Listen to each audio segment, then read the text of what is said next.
le damos comienzo al último módulo del día de hoy. Voy a presentar a nuestro invitado. Nos acompaña Sergio Bentivegna, él es diseñador gráfico y abogado por la UNL, máster en Propiedad Intelectual Industrial, Universidad de Barcelona. Además es profesor titular en la FADU UNL y profesor adjunto en nuestra casa, acá en FAPID UNR. Y además es docente en posgrados en universidades nacionales e internacionales. Su trayectoria se centra en la articulación entre diseño, derecho y cultura, explorando los vínculos entre autoría, creatividad y nuevas tecnologías. Sé que mucha parte del público presente está desde temprano, así que agradecer a quienes están tomando la capacitación completa, a quienes no, dar una nueva bienvenida a la Facultad de Arquitectura, Planeamiento y Diseño. Agradecemos que nos acompaña Elena Gasparri, del área de Ciencia, Tecnología e Innovación para el Desarrollo. Nos acompaña también la directora de la carrera de Diseño Gráfico, Soledad Palomeque. Manda sus saludos el decano, Pedro Ferracini, que estuvo hoy temprano y ahora está con otras actividades. Y bueno, la verdad que para nosotros es un espacio muy importante, cruzar con otras disciplinas de UNR, poder encontrar momentos de encuentro. Muchas veces nos encontramos con actividades medias superpuestas y para no duplicar esfuerzos, lo importante muchas veces es concentrarlo y que cada disciplina pueda dar desde su expertise un espacio para que nos podamos encontrar y llevar adelante proyectos conjuntos. Así que desde el área de vinculación de FAPID también recibimos con mucho gusto esto y le paso la palabra entonces a Sergio y bienvenido a tu casa en verdad, así que... Hola, ¿cómo están? Gracias. Muy contento de estar, agradecido por supuesto en primer lugar por la invitación, por la oportunidad de charlar con ustedes desde UNR y desde FAPID y sus autoridades.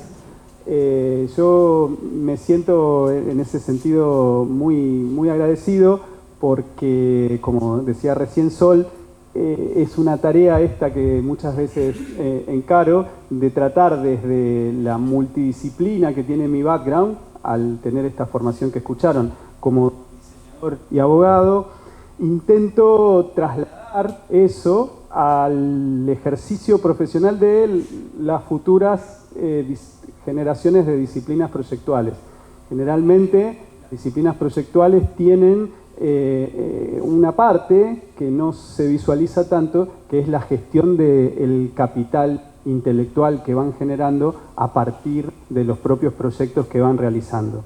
En ese sentido, valoro la convocatoria y en esa dirección preparé un poco lo que vamos a charlar hoy, pensado en el sentido de comentarles algunas certezas y otras hipótesis que uno por ahí va trabajando respecto de el uso de herramientas, en este caso el uso del contrato de licencias dentro de las disciplinas proyectuales.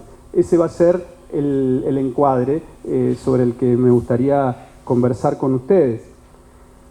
Y entonces lo que corresponde en primer lugar es tratar de interpretar cómo algo que parece a veces, podemos decir, lejano o no tan vinculado como es un tema que parece que es estrictamente jurídico, como es el de la propiedad intelectual, en realidad entender, empezar a imaginar escenarios de relación con el proyecto. El proyecto como la didáctica que tienen en la centralidad las disciplinas de la arquitectura, el diseño industrial, el diseño gráfico, el diseño de comunicación visual.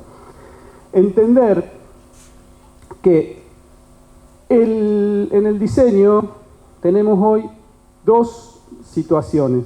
Una es el acceso casi irrestricto a los recursos. La cultura digital nos propone la inmediatez del acceso al recurso.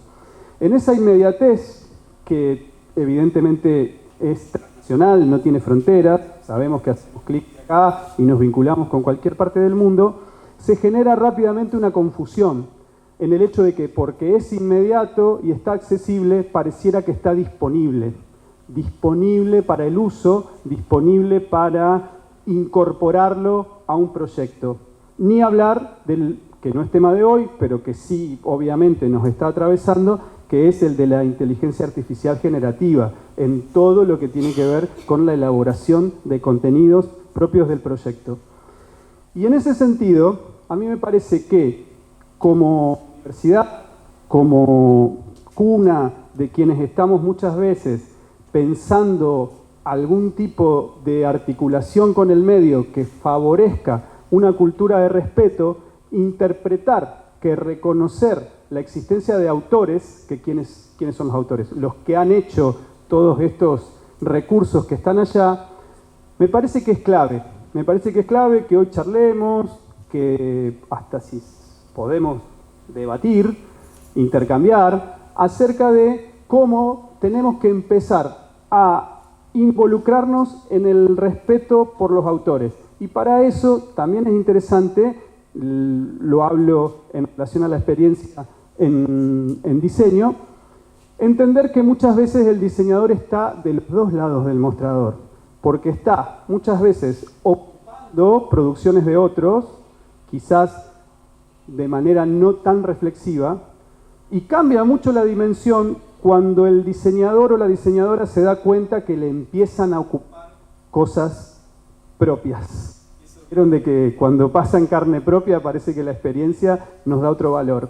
Entonces, esa situación está buena que la empecemos a incorporar dentro de la formación de nuestros profesionales.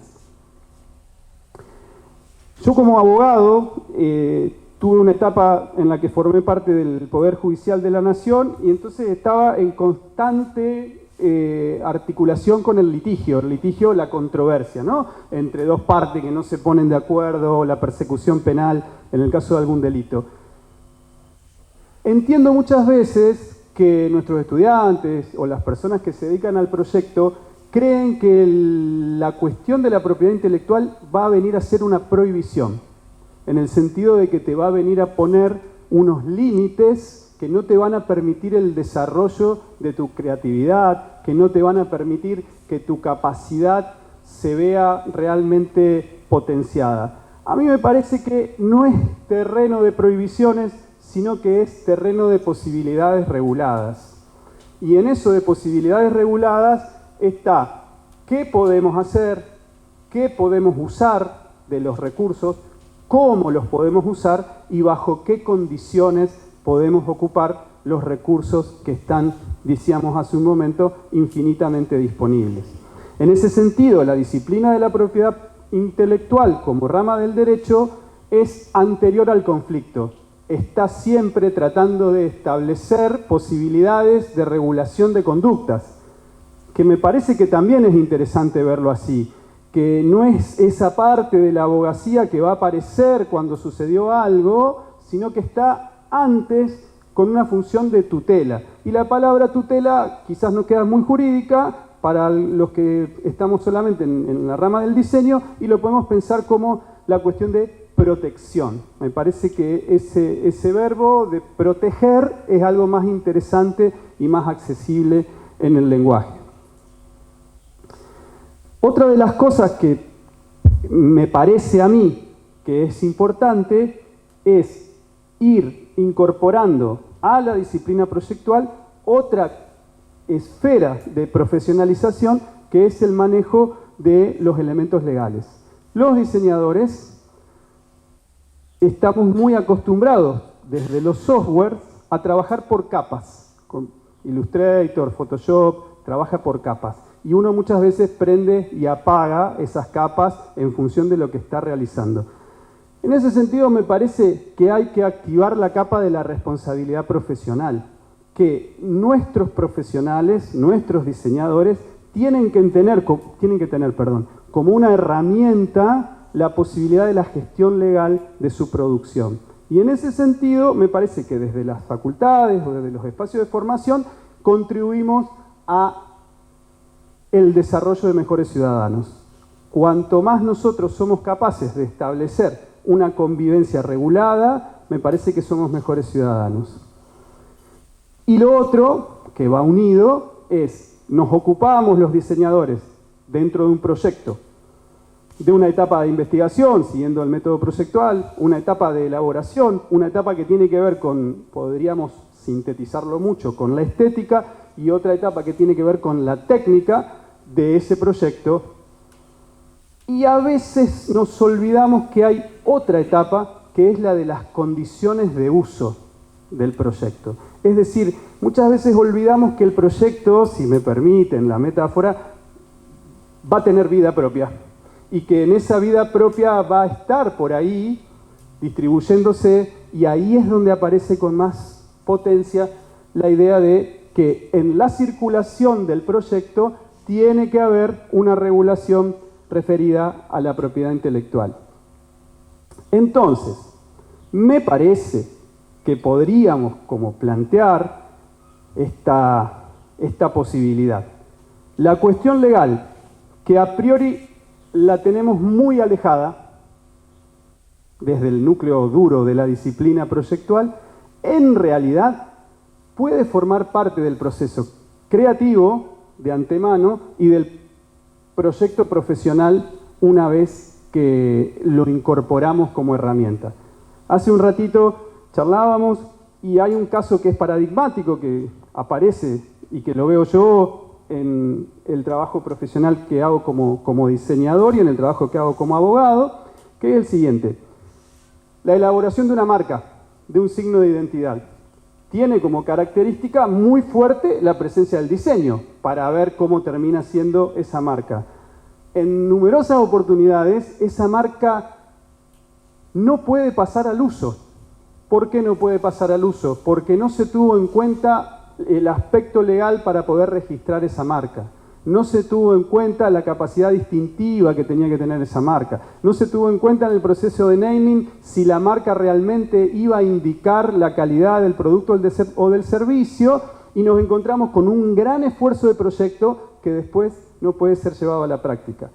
En ese sería uno de los sentidos donde tendremos que pensar que lo legal forma parte del proceso creativo, con mucha fuerza también en el mundo editorial, donde si nosotros no incorporamos todas las nociones y reglamentaciones que ya están establecidas para las editoriales, va a ser muy difícil que desarrollemos ese proyecto de diseño editorial. Es una idea que tengo yo, capaz que ustedes me dicen, no, se puede diseñar perfectamente y no hace falta ninguna cuestión legal, y puede ser. De hecho, la mayoría de las veces estamos diseñando así. Estamos diseñando sin estar pensando mucho a ver qué va a pasar después, si es que hay un después. Entonces, bueno, es un método también. Permítanme pensar en un método que incorpora la cuestión legal. Específicamente, para hoy, me pareció que era oportuno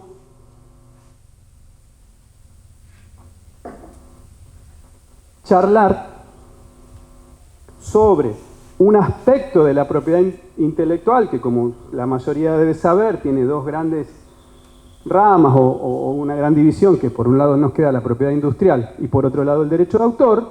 Me pareció que para el tema que nos convocaba, lo más importante era trabajar desde el derecho de autor. Por supuesto que la intención no es desarrollar una presentación sobre derecho de autor, sino mencionar algunos datos y algunos elementos que son interesantes ir conociéndolos para el ejercicio de las disciplinas proyectuales. Lo primero que tenemos que saber que el derecho de autor tiene una ley, es decir, que ya está reconocido y regulado legalmente, lo cual es un gran alivio, porque hay un texto que nos está diciendo qué es el derecho de autor. Una ley que seguramente todos ya la vieron, la conocieron, la 11.723. Es una vieja ley de 1933 con sus sucesivas actualizaciones, pero tiene una gran ventaja, la flexibilidad en el modo en que define qué está protegido por derecho de autor. Esa es quizás una de las fortalezas de esta ley. ¿Por qué? Porque lo que dice la ley es que lo que se está tomando como principio efectivo de tutela es la originalidad. Lo que la ley protege es la originalidad. Cuando la ley habla de originalidad, nos está invitando a pensar en la forma que toma una idea. Y acá es donde muchas veces, lo vemos en el ámbito del diseño, está la confusión entre la idea y el prototipo, el proyecto, el objeto como tal. Está también esa frase tan común en cualquier charla que uno escucha que te dicen, no comentes la idea porque te la van a robar, ¿no? O, no, patentá la idea, patentá la idea. Bueno, es uno de los tantos lugares donde a veces el sentido común se equivoca. No, ya lo saben, no se puede ni patentar, ni registrar, no se puede hacer nada con una idea. Las ideas pertenecen a la humanidad, son el motor del desarrollo de la humanidad y en ese sentido, y agradecidos todos, son libres las ideas. Entonces, eso lo primero a considerar. Cualquier idea que tengamos sobre un proyecto de diseño es fantástica, uno la puede charlar, la puede comentar, no la puede registrar. Lo que sí puede es buscar una forma particular que tenga esa idea, una exteriorización particular que tenga esa idea, y a eso sí, con la condición de que sea original. ¿Qué quiere decir también que no sea original? Que no esté copiada, que no se parezca demasiado a algo que ya existe. En ese sentido, la ley no nos juzga la calidad. No es que va a decir, no, esta silla es realmente un buen ejemplo de diseño industrial, por eso la vamos a proteger. Y bueno, si hubiera acá otra silla, imaginemos, esta silla es una porquería desde el punto de vista, entonces no la vamos a proteger. No, la ley no juzga las calidades. No va a decir, este afiche es un afiche digno de un museo, este afiche más vale no, porque no tiene condiciones. Cualquier exteriorización de una idea que tenga forma original está protegida por el derecho de autor, en tanto sea, como decimos, no una copia. Entonces, bueno, lo que dice, por ejemplo, ahí abajo, yendo a lo específico de la tipografía. La idea de una tipografía geométrica es una clasificación tipográfica que determina las formas de los caracteres, cómo están construidos y que tienen una estructura matemática que las soporta por detrás. Eso sería la descripción de la idea. Lo que yo puedo tener es la forma específica que tiene esa tipografía o esa letra. Eso es lo que la ley quiere proteger, la forma específica que tiene la letra. Y después, la otra gran cuestión acá es que nuestra legislación está en sintonía con los convenios internacionales, sobre todo con el convenio de Berna, en lo que es derecho de autor. Entonces, creo que de los 275 países que hay en el mundo, hay 270 que firmaron el convenio de Berna. Entonces eso significa la internacionalización, ahí lo dije bien, de la protección, y que lo que uno desarrolla territorialmente en la Argentina tiene en principio la protección argentina y además la protección internacional, que no es un dato menor, porque más hoy con el grado de internacionalización que tiene la disciplina, y todos más o menos conocemos gente que trabaja para afuera, gente que hace desarrollos afuera o que desde acá produce para afuera. El otro gran dato es que la necesidad del registro no está establecida por la ley, sino que el registro es opcional. ¿Por qué? Porque desde el momento de la primera publicación, la primera aparición del objeto diseñado, si reúne las características, está protegido por derecho de autor. Esa, por ejemplo, es una gran diferencia con el diseño industrial, que la ley te está pidiendo, te está obligando a registrar. Para nosotros, en el campo del derecho de autor, la capacidad de tutela que trae la ley es automática. El registro es una opción. Por supuesto que muchas veces es súper recomendable registrarlo. ¿Qué nos va a dar el registro? Básicamente la certeza de la fecha cierta. A partir de tal fecha, la entidad, en este caso la DNDA, la Dirección Nacional de Derecho de Autor, reconoce que este proyecto, este objeto pertenece a tal persona. Pero bueno, es un trámite ya más bien administrativo. Quiero avanzar para no demorarme mucho, sé que están cansados. Lo otro que me gustaría que quede como idea para que nos sirva de palanca al momento de pensar en los proyectos, es que el derecho de autor tiene como dos caras ahí de la misma moneda. Y hay dos tipos de tutela. Una que tiene que ver con el derecho moral y otra que tiene que ver con el derecho patrimonial. Existen las dos, coexisten, no es que una la invalida a la otra. El derecho moral es el reconocimiento de autoría. El reconocimiento de autoría quiere decir que siempre mi proyecto va a estar unido a mi nombre o al nombre de los que integramos el desarrollo de ese proyecto. Es inescindible. No se puede comercializar la autoría. No puedo venderle a otro mi capacidad de autor o de autora. En algunas bibliografías más antiguas hablaban de derecho de paternidad, ¿no? Que ahí ya tenía como un sesgo bastante claro, ¿no? Y eso viene de allá, de la noche de los tiempos, de la época de los romanos, que pensaban que la gente que copiaba era equivalente en su conducta a la gente que le robaba un hijo a otro. Era tan grave que era como que vos estabas unido filialmente con tu obra y que el plagiarius, que era el que copiaba, era el que te venía a robar los hijos. Era terrible. Entonces de ahí después apareció lo del derecho de paternidad y después no le quisieron poner de maternidad, entonces ahora quedó moral. Bueno, una pequeña digresión, nada más. Y lo otro que tenemos es la esfera patrimonial, es decir, la parte que sí se puede comercializar. ¿Y qué es lo que se puede comercializar? Se puede comercializar el uso de la obra. Esto es muy importante. Muchas veces nuestros alumnos o algunos clientes confunden lo siguiente. Cuando uno trabaja en un proyecto para un comitente, tiene un determinado marco de acuerdo y lo que le da a ese comitente como entregable final no es la titularidad sobre el proyecto, sino que le da el uso del proyecto. Esto no es menor, porque otorgar el uso del proyecto quiere decir que en algún lado se están reservando algunas posibilidades para los que son los autores de ese proyecto. Y hay dos que son las más interesantes: la territorialidad y la duración. En principio sabemos que los derechos patrimoniales de un derecho de autor son cedibles simultáneamente en distintos territorios. Entonces yo puedo ceder mis derechos, para hacerlo así rápidamente, para Argentina, para Brasil, para Portugal, y no sería ilegal que yo tenga esa cesión. Y a su vez sabemos que la temporalidad de la cesión es otra variable que tiene el autor y puede establecer, muy típico en los proyectos editoriales, 2 años o 5 años en la cesión. O puede establecer 10 años o puede establecer a perpetuidad.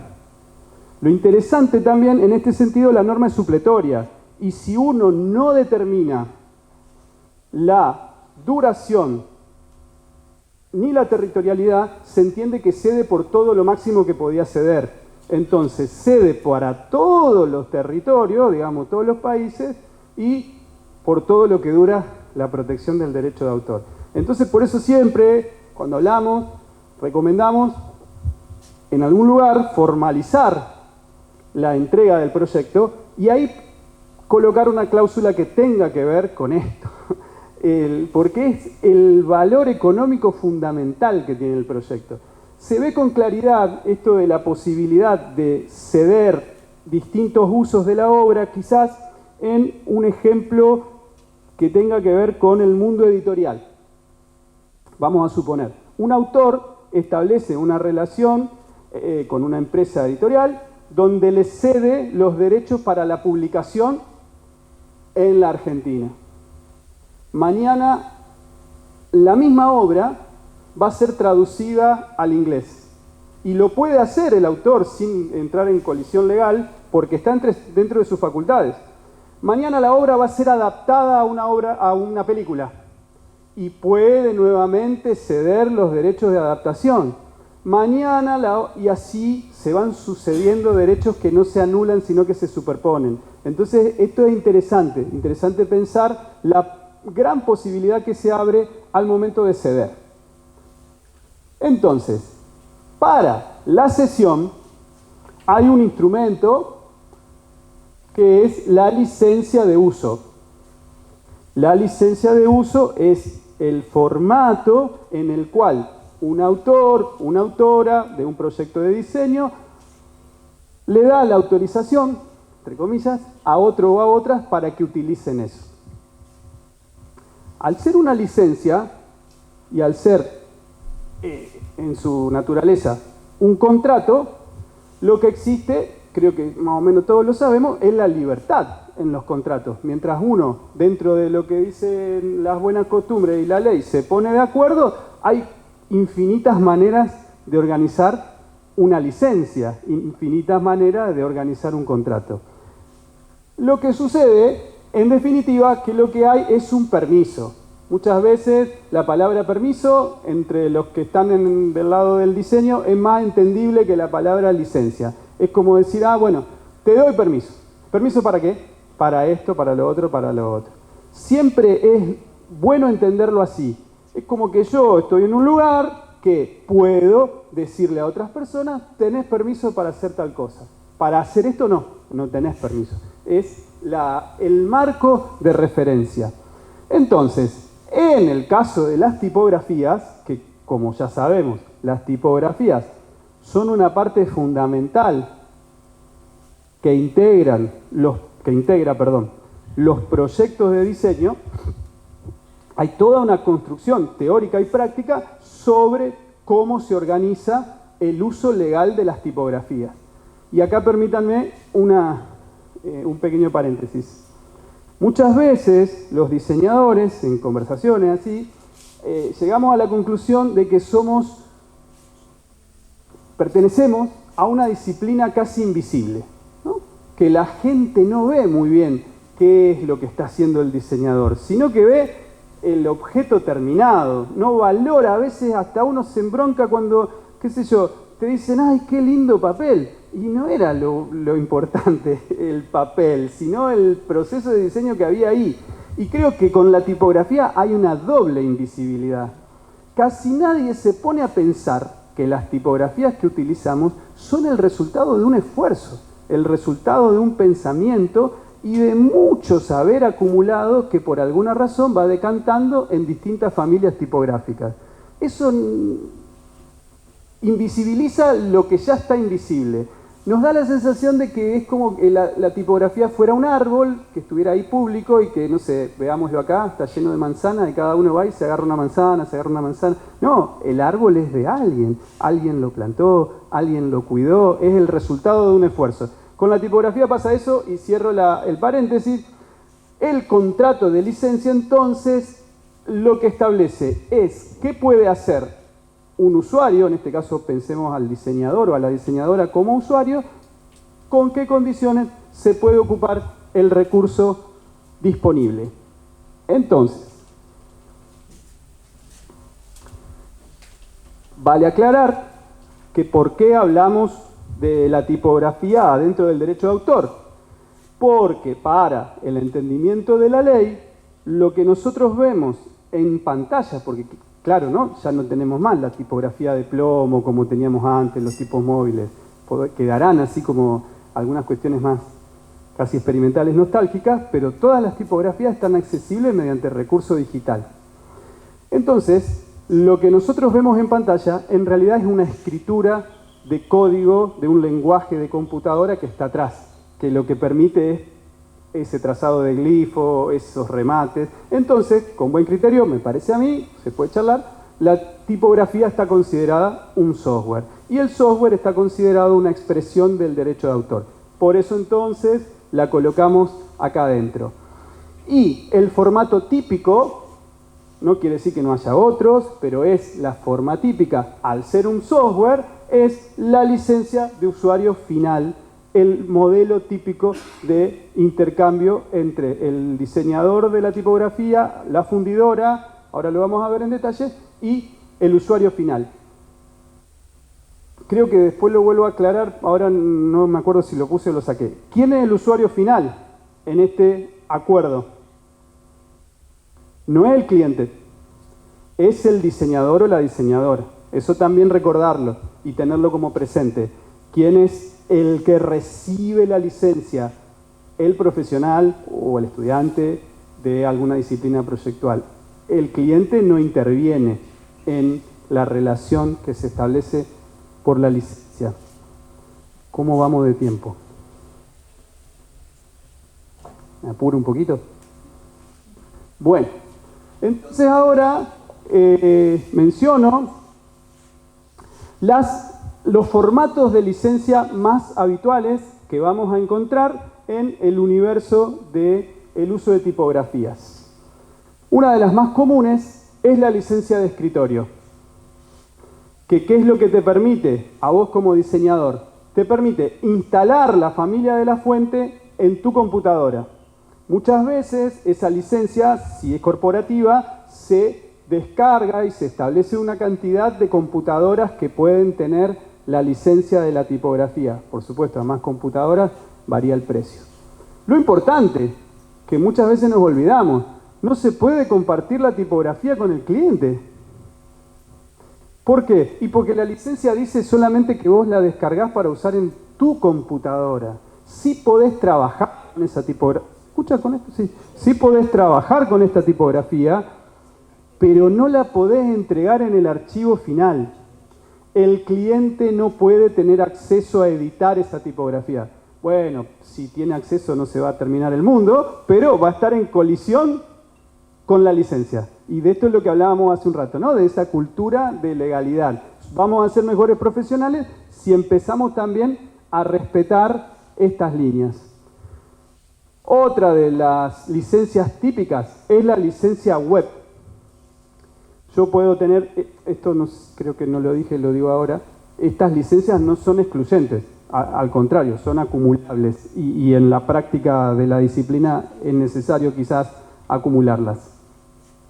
La licencia web lo que me va a permitir es incrustar, colocar la tipografía en un proyecto web, que no es lo mismo que una app o una interfase que lo vemos después. Esto es específicamente para web, es decir, que va a subir a un servidor y desde ese servidor va a ser accesible. Generalmente hay dos submodalidades de la licencia web. Una que tiene que ver con el tráfico y otra con la magnitud de visitas. Entonces se puede estipular si el sitio web tiene, supongamos, 5.000 visitas, que generalmente se ponen 5.000, 10.000 y 50.000, el valor de la licencia es 1. Si tiene más visitas, el valor es fácil de medir porque se toma el IP, el impacto, entonces no hay modo de equivocarse. Entonces, como dice al final, lo que se paga no es la descarga de la tipografía, sino la visualización de la tipografía en el proyecto. Cuanto más gente acceda a ver el proyecto, inmediatamente la empresa que, creo que no lo dije, se llama fundidora, la empresa que se encarga de distribuir las tipografías, la fundidora tiene instalado el software que le permite ver mes a mes cuántas veces se vio la tipografía y ahí viene el pago. Otra sería la licencia para apps, en donde sí se autoriza el uso de la tipografía para aplicaciones móviles o aplicaciones de escritorio. ¿Qué es lo que se valoriza acá? Que la tipografía forma parte de la interfaz. Entonces, la licencia está orientada a que esa tipografía se ocupe en la interfaz de alguna app o de algún tipo de aplicación. Esto lo puse ahí como importante porque mucha gente que está desarrollando apps agarra una tipografía que por las razones que podamos pensar, por su calidad, por su capacidad para verla en tamaños menores, y confunde que esa familia tipográfica licenciada bajo la licencia para apps puede servir, por ejemplo, para la marca de la aplicación, puede servir para los banners de la aplicación, puede servir si, bueno, esto ya quedó en el tiempo, pero antes se entregaban estos dispositivos en una cajita y que se podían también ocupar para ese tipo de merchandising. Las licencias son exclusivas para cada soporte. Eso es alguna cosa que me gustaría que quede como bastante clara. Otra de las licencias típicas es la licencia para documentos digitales, que no es ni la de web ni la de aplicaciones. Sería el caso de los EPUBs, los libros que se distribuyen digitalmente. Entonces, yo, diseñador, diseñadora, estoy en un proyecto de este tipo, tengo que acordar con el cliente la necesidad de, para hacerlo de la manera más correcta, ¿no?, establecer dentro del proyecto un capital destinado a la adquisición de la licencia. No, porque nosotros, por ejemplo, una de las cuestiones más habituales, no, nosotros ya tenemos la tipografía y la ocupamos para la web, ahora vamos a hacer un libro de la empresa y lo vamos a distribuir newsletter, ya tenemos la licencia. No tenemos la licencia. Tenemos la licencia para la web. Ahora necesitamos una nueva licencia. Oh, y sí. Necesitamos una nueva licencia porque funciona así.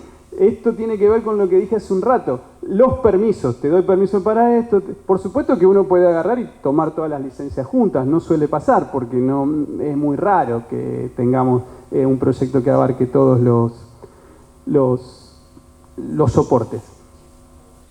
Bueno, estas licencias que mencioné recién son las típicas en donde uno, diseñador, diseñadora, se relaciona con una empresa que se dedica al diseño de tipografías que dije que son denominadas fundidoras. Es una relación de 1 a 1, empresa-diseñador. Y la adquisición de esas licencias, en la mayoría de las veces, presupone un costo. Hay que comprar esa licencia. Ahora vamos a ver dos modelos de distribución en donde el formato de la licencia cambia porque la relación ya no es entre el profesional del diseño y la fundidora, sino entre el profesional del diseño y una distribuidora, que no es lo mismo. Entonces, hay dos modelos de distribución. Uno es el modelo de Google Fonts, que creo que todos conocemos, sabemos de lo que estamos hablando. Primera característica, tiene licencia. Tiene licencia gratuita, pero tiene licencia. Cuando uno ocupa esas tipografías, aunque no lo mire, aunque no le preste mucha atención, por allá hay un documento que habla de qué tipo de licencia estoy recibiendo. La mayoría de las tipografías de Google tienen esas 4 posibilidades: descargar, usar, modificar y redistribuir las tipografías. Un poco como que entronca con aquello que seguro que conocen del copyleft, de la cultura del software libre.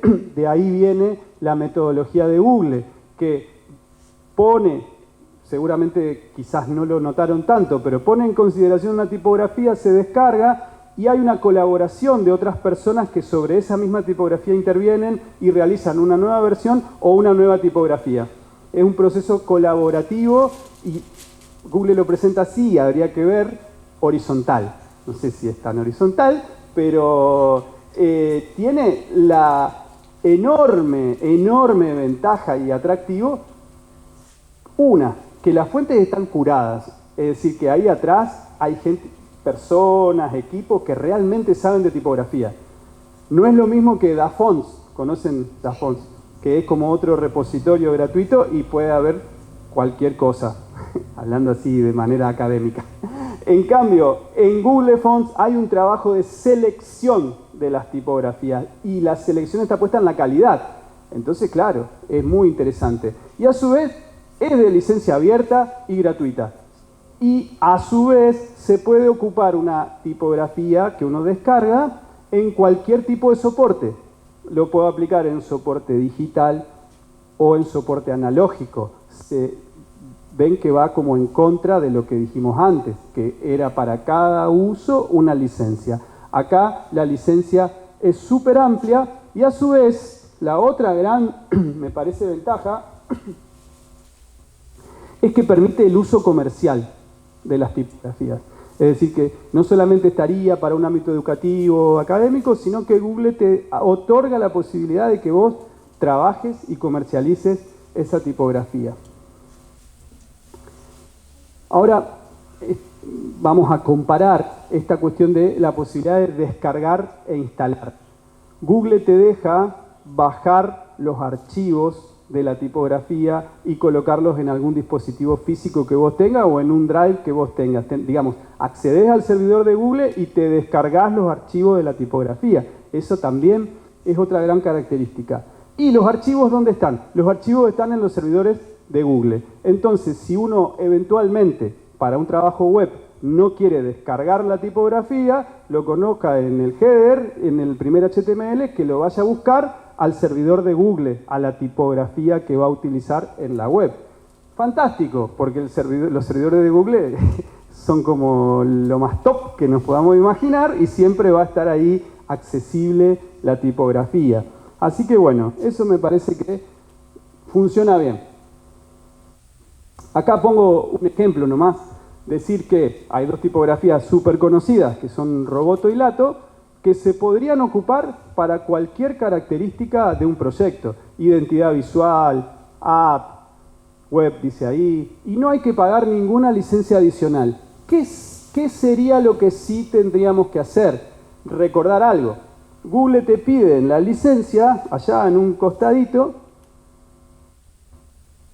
lo dice algo así como la gratitud del reconocimiento. Entonces, que vos, que ocupás estas tipografías bajo este modelo, que evidentemente resulta ventajoso, reconozcas la autoría y que cites quién diseñó tal tipografía que vos estás ocupando. Me parece que es una buena manera también de esto que estamos hablando, ¿no? De ir incorporando conductas que hagan que se valorice ese trabajo invisible. Porque mañana o pasado o algún día, algunos de los que estamos acá podemos dedicarnos al diseño de fuentes, vamos a tener una tipografía en Google y nos va a gustar que la gente la descargue. Sí, pero también nos va a gustar que hagan atribución de autoría. Entonces, que sea gratuito no significa que nadie la hizo. Que sea gratuito no significa que está abandonada por ahí y yo pasé y la recuperé, sino que está a disposición para cualquier uso y con el pedido del reconocimiento de autoría. Y me parece que es una buena manera de respetar el modelo también, de decir, bueno, está accesible, respetemos. El modelo contrapuesto es el de Adobe Fonts.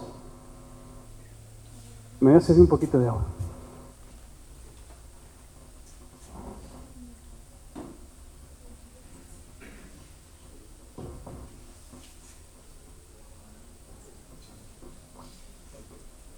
Los que lo conocen al sistema saben que viene disponible en la suite de Adobe. Cuando uno se suscribe al Creative Cloud, una de las características que recibe es el paquete de tipografías. Fíjense que ya ocupé una palabra, se suscribe. Es decir, que ya hay un elemento económico. Uno tiene que pagar para formar parte de ese ecosistema de Adobe, comparándolo con el anterior. Evidentemente Adobe tiene los mejores programas para lo que es diseño. Tiene toda la suite orientada al diseño. Entonces, la suscripción al Creative Cloud es una inversión casi mínima que muchos diseñadores pueden hacer. Lo importante es que nosotros, al revés que en el Google Fonts, no adquirimos la tipografía. En ningún momento adquirimos la tipografía. El servicio nos da la posibilidad de un uso temporal, mientras dure la suscripción. No descargamos la tipografía. La tipografía no está en nuestro disco rígido. La tipografía siempre quedó en el servidor de Adobe. Cuando uno activa el software, las tipografías se sincronizan automáticamente. Si se agregan tipografías, aparecen, y si por alguna razón se dan de baja, desaparecen. Entonces, nosotros tenemos una cuenta de suscripción que nos da derecho a, podríamos llamar, el catálogo. El catálogo es esa multitud de fuentes que están ahí y que nosotros podemos seleccionar. Fíjense que tanto Google Fonts como el sistema de Adobe son intermediarios entre el diseñador, usuario y el creador de la tipografía. El modelo que veíamos anterior era, nosotros nos relacionamos uno a uno, diseñador, creador de fuentes. En este caso estamos con un intermediario.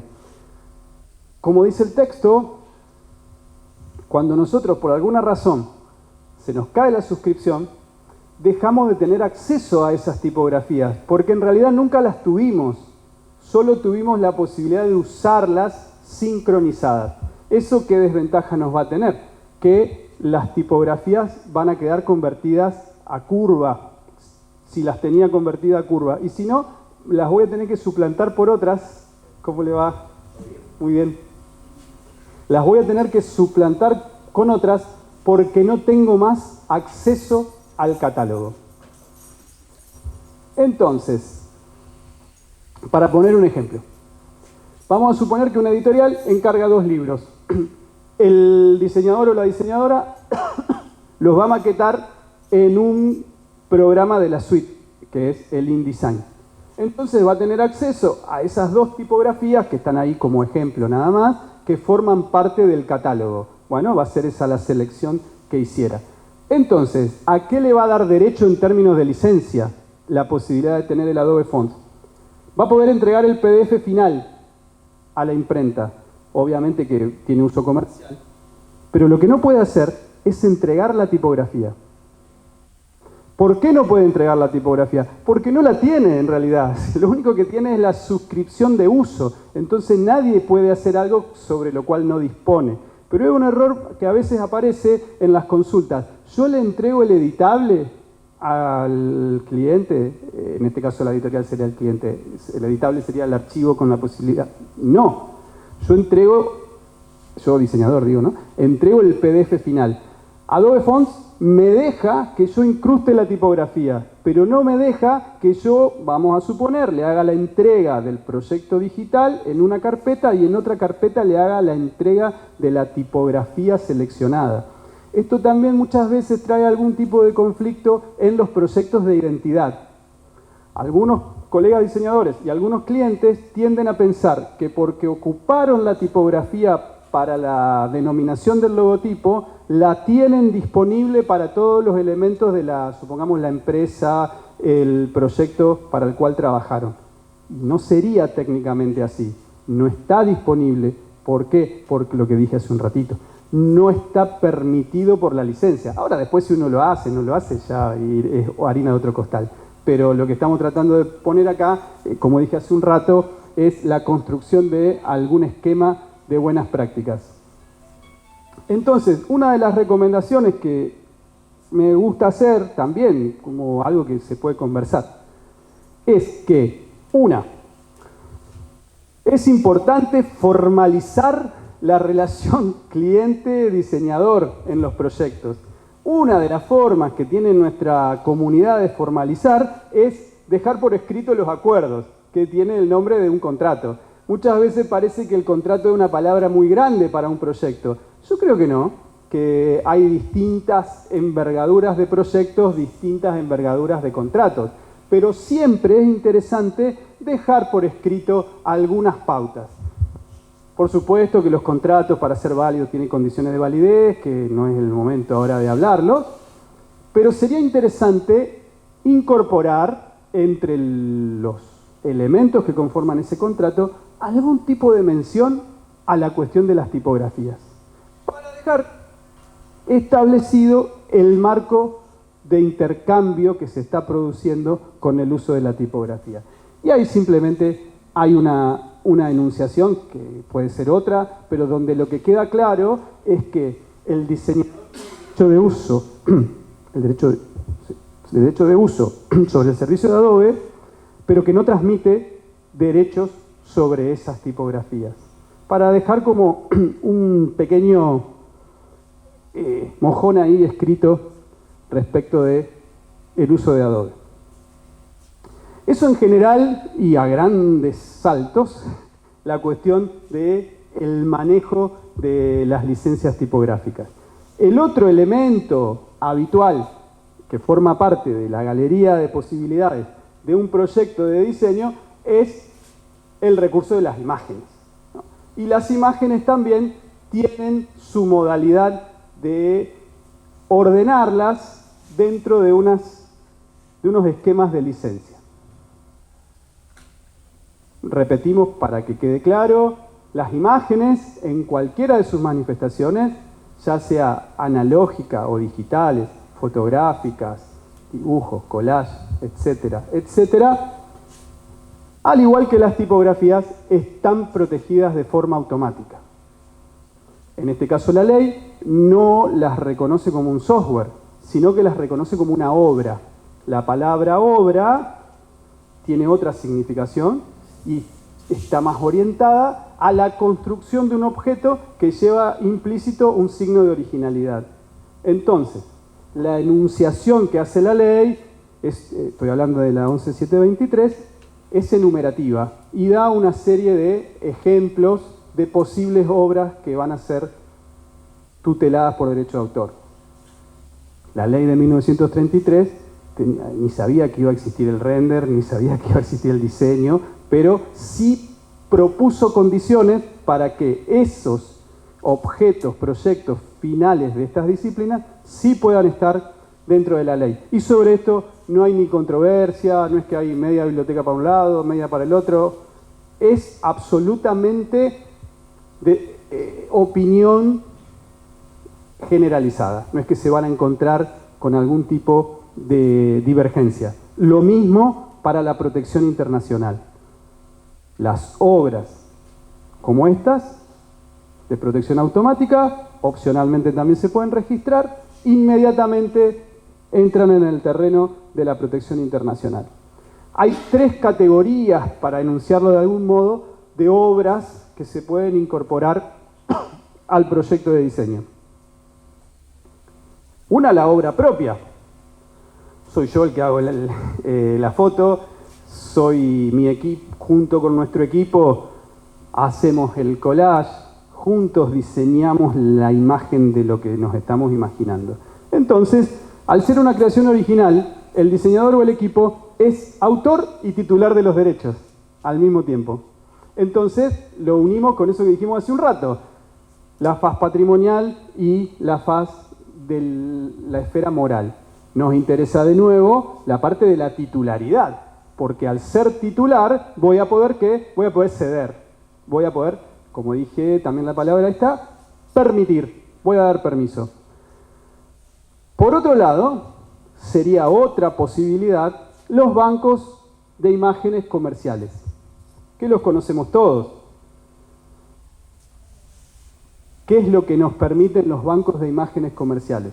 Un repositorio permanente de imágenes que están indexadas y catalogadas por temáticas. Entonces, yo estoy por hacer una web de una fundación de protección de las primeras infancias en Santa Fe. Necesito imágenes, no tengo capacidad económica para generar las imágenes, puedo ingresar a un buscador y con lo sabemos, ¿no? Con las palabras claves empezar a reconocer si alguna de esas imágenes que están ahí me van a servir.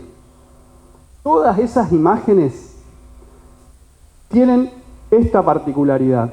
Se pueden descargar como vista previa. Lo probaron alguna vez, saben que se puede descargar como vista previa.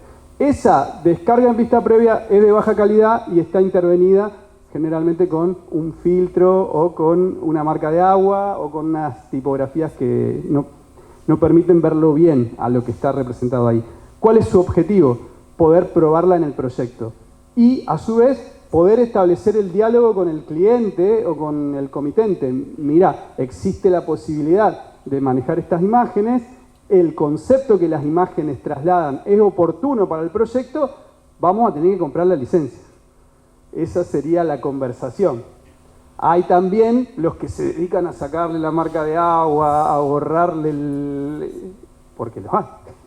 Y bueno, no paguemos la licencia, pero hay un camino medio raro ahí, ¿no? Entonces, lo que tenemos que tratar de incorporar a la gestión, por eso decía hoy la capa de gestión legal, adentro de los proyectos, es sentarme con el cliente y decirle que lo que necesitamos es adquirir el permiso de uso de la imagen. Y que ese permiso me va a permitir estar, por un lado, más tranquilo y por otro lado, recuperar la calidad original de lo que yo vi en pantalla. No, sí, ese es un tema.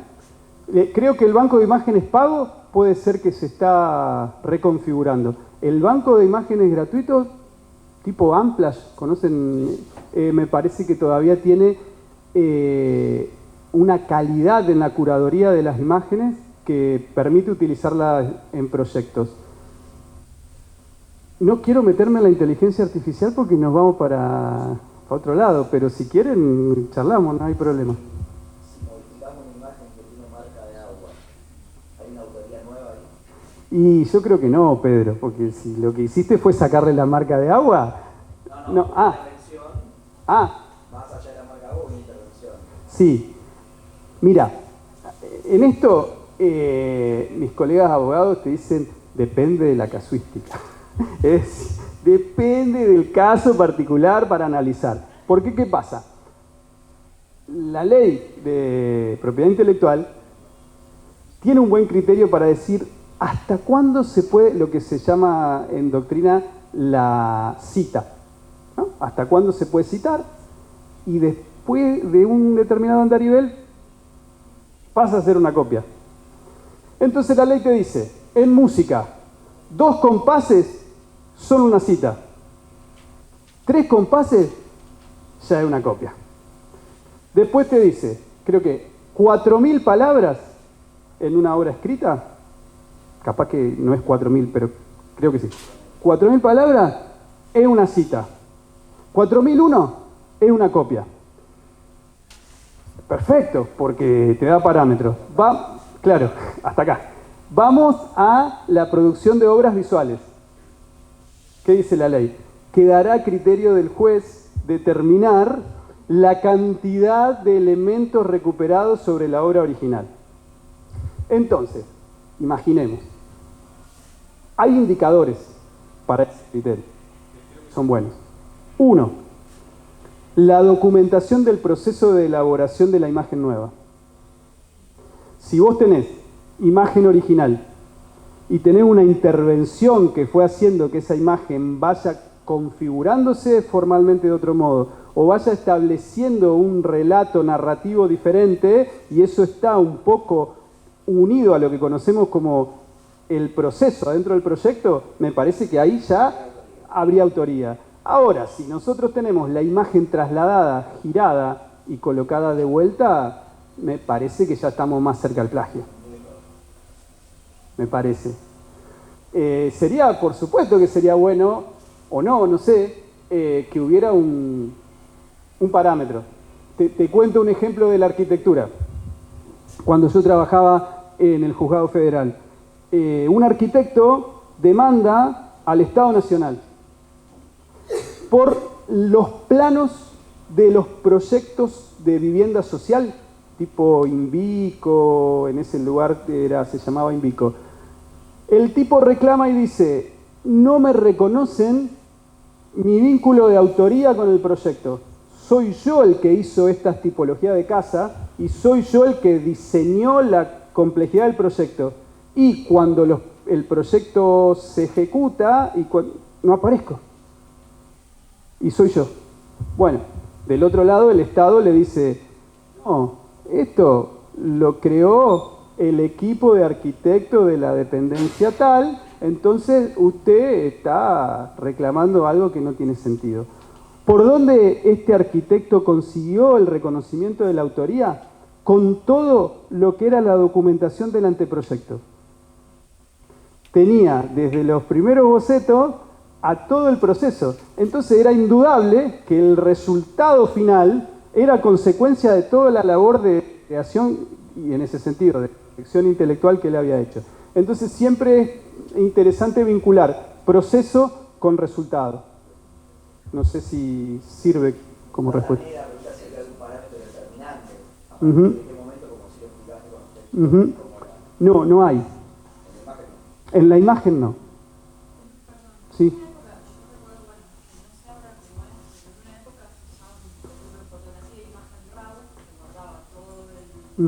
El proceso. También, todo lo que sea, bueno, perdón, me senté. Todo lo que sea forma de documentar, todo lo que sirva para establecer esta relación casi íntima de autoría, siempre va a venir bien. Pensando en un escenario de conflicto, que capaz que no aparece nunca, o también hay situaciones en donde hay gente que dice, bueno, sí, me copiaron, qué bueno que me copiaron, soy tan importante que estoy marcando tendencia. Cada uno lo toma como le parece. Desde lo que nosotros estamos tratando de generar, me parece que es interesante construir la idea de que hay un esfuerzo detrás de la creación.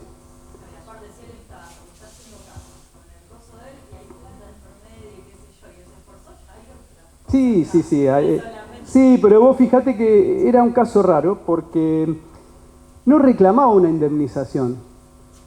Reclamaba el reconocimiento de autoría, que digan, che, yo soy el arquitecto que hizo esto. Fíjate que ni siquiera podríamos decir, bueno, estaba buscando que le devuelvan honorarios que no le pagaron. Sí. Sí. Ah, sí. Sí.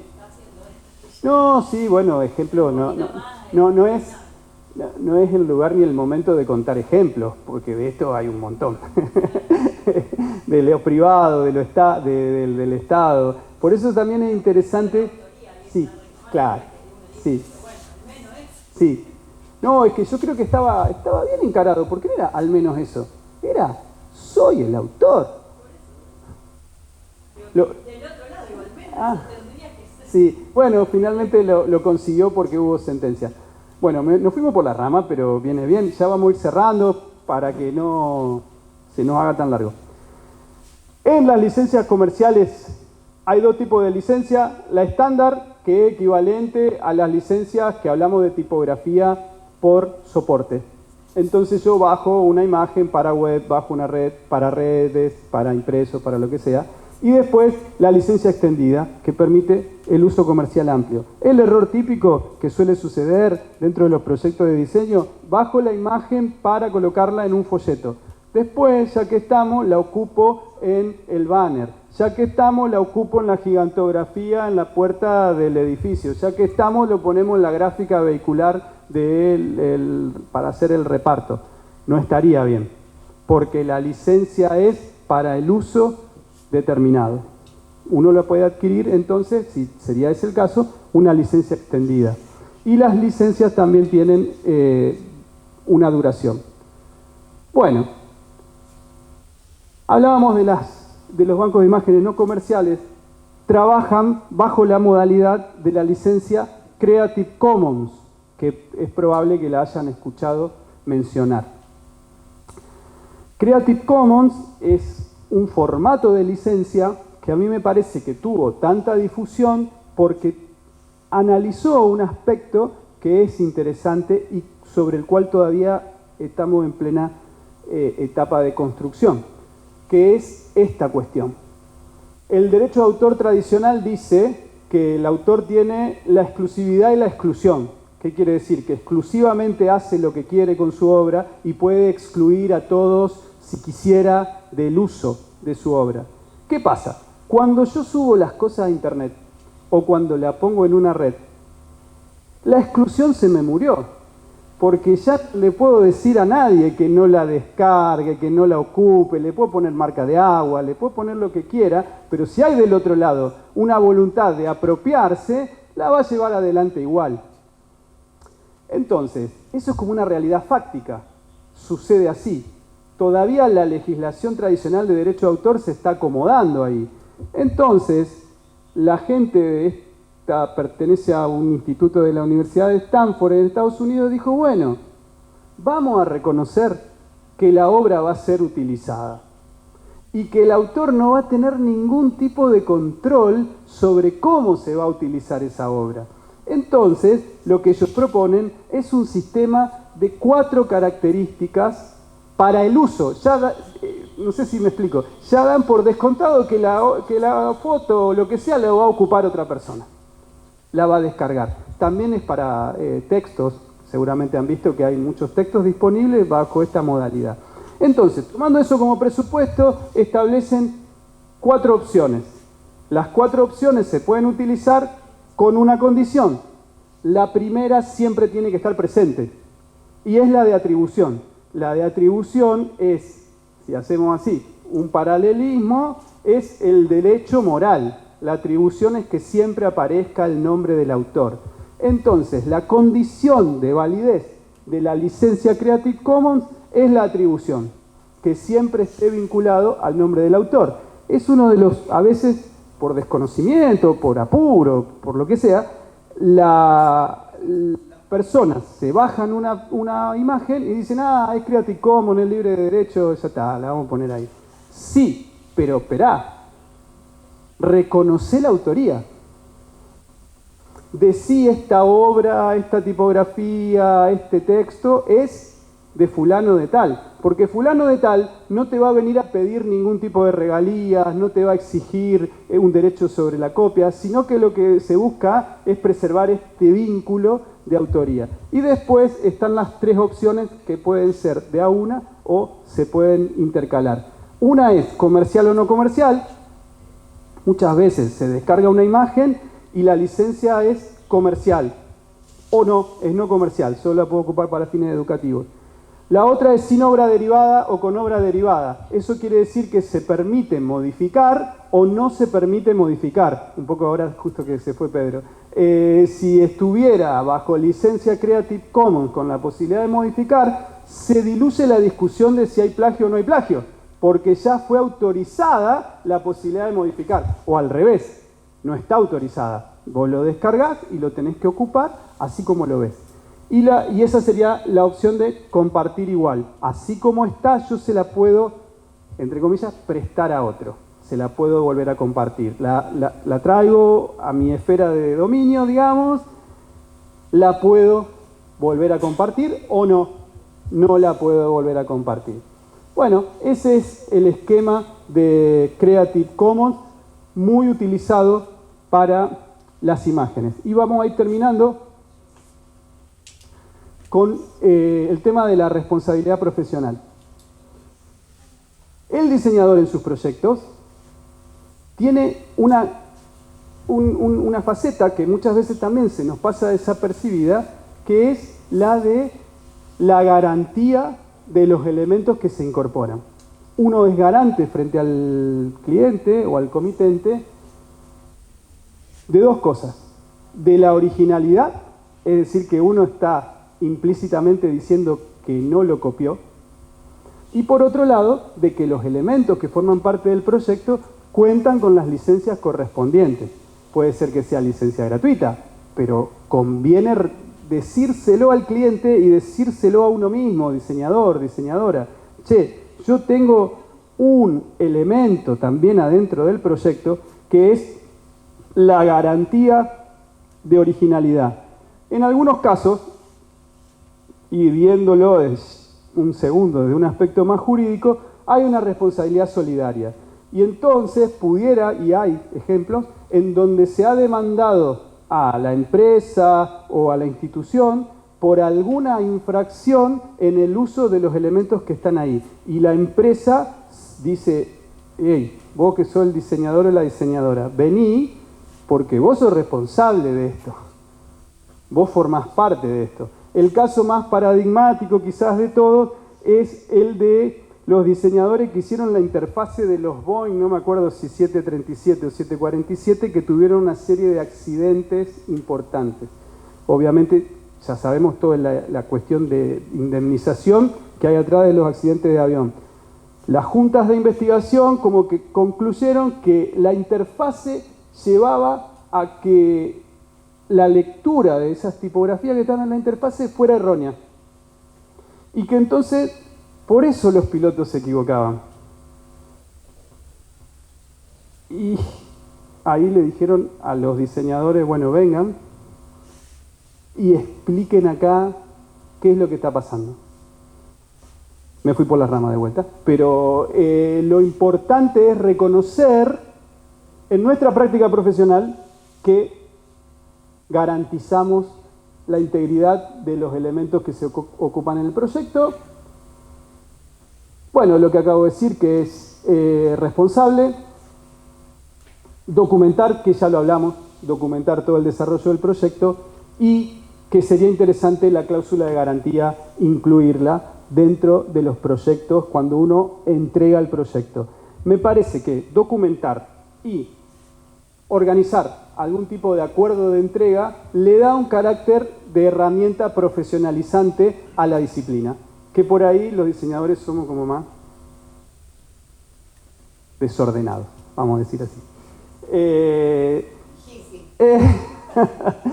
No estaría mal hacerse, aunque sea un modelo, y empezar a chequear con algún profesional, con una profesional, a ver si eso está bien encarado, y empezar a generar ese vínculo también con el cliente y con el proyecto. Bueno, son cosas que nosotros trabajamos en las materias que damos en el grado y en el posgrado. Ver cómo la asistencia de algún elemento legal me habilita un montón de tranquilidades para adelante. No quiere decir que mañana vamos a tener un problema, pero está bueno tenerlo bien armado. Y creo que ahí vamos terminando. Me gustaría que nos quedemos con esta idea, que el discurso pasó por contar qué se puede hacer y qué no se puede hacer, pero no en un terreno de prohibición, sino en un terreno de marco de posibilidad. Dentro de todo este gran espacio hay una construcción que te va a dar legitimidad si vos transitas en tu proyecto por dentro de lo pautado. Y también me parece que hay que entender que los diseñadores participamos de un ecosistema y que no trabajamos solos y no trabajamos solo para el cliente o el comitente, sino que estamos dentro de una economía que podemos llamar una economía cultural, algo de lo que charlábamos hoy, más temprano. Entonces, en ese sentido, somos artífices de desarrollar en una buena práctica esa economía cultural. Así que bueno, creo que ahí está. Muchas gracias. Gracias.